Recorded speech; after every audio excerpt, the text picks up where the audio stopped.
Okay, our next project, I was just really excited about this one. Did you know that you can print on canvas? I had no idea. I knew you could print on like tracing paper or something like that, but I didn't know if my canvas would go through my printer, and it went through beautifully. I am so excited about this. This is going to be a little big, so I apologize. This is what I have, and I got it at Michael's. And you can actually buy, I think they're like 9 by 12, a smaller tablet of this canvas. And then all I did was take my paper trimmer and trim it to 8.5 by 11. In my printer, I have a Canon, an old Canon, nothing special. I turned it upside down and hit print, and it just came up perfectly. I was so excited. So I wanted to show you this banner that I'm going to make.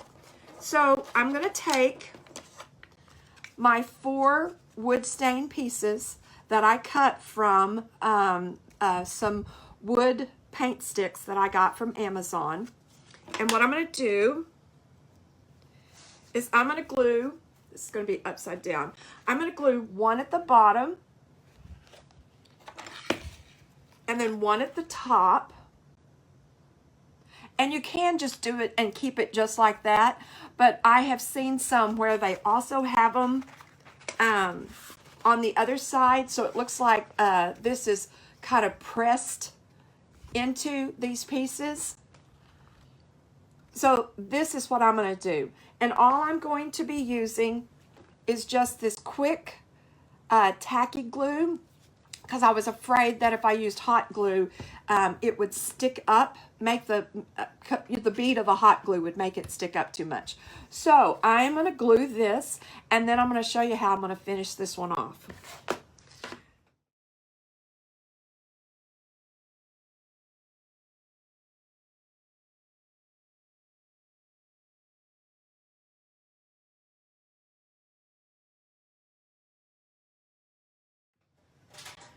So what I've done is I pulled a bunch of fabrics that I already had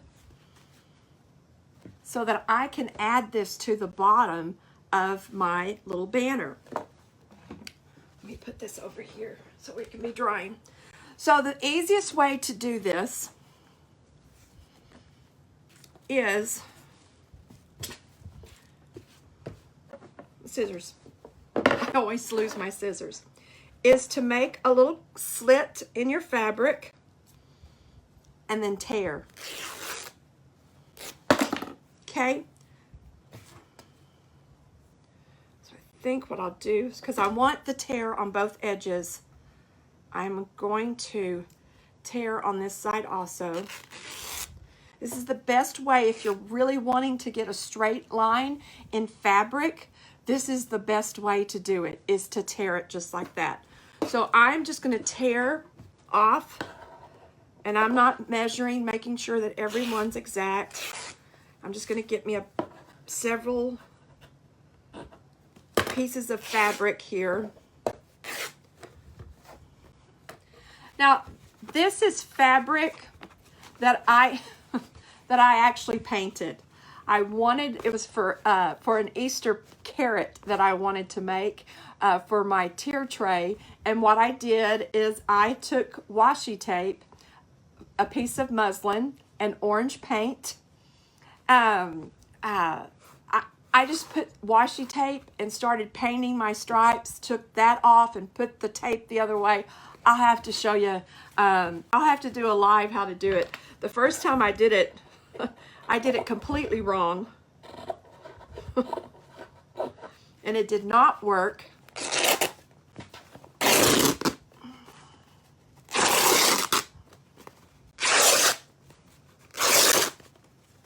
Okay, so we have those. I think I'll take a solid, some of this orange and some muslin. Okay, so I have a little dowel rod because I wanted to be able to make my pieces I'm going to actually fold my ribbon in half, or my fabric in half. I'm going to take it, I'm going to put it on there.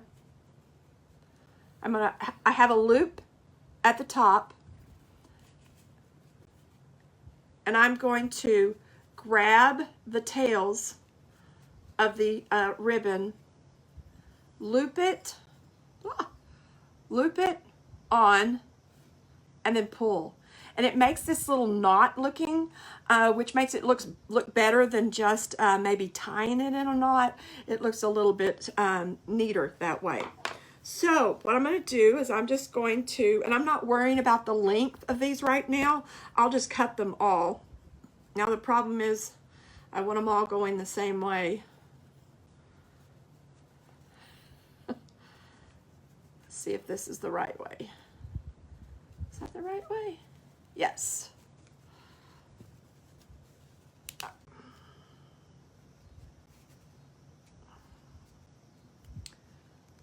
So see, it's going to look like this. And I will do this all across, adding all of my torn pieces. And then what I'm going to do is I'm going to glue this to the bottom of my banner. Now you won't be able to see the dowel rod because it will be completely covered in pieces of fabric, but that will give it a little bit more of dimension.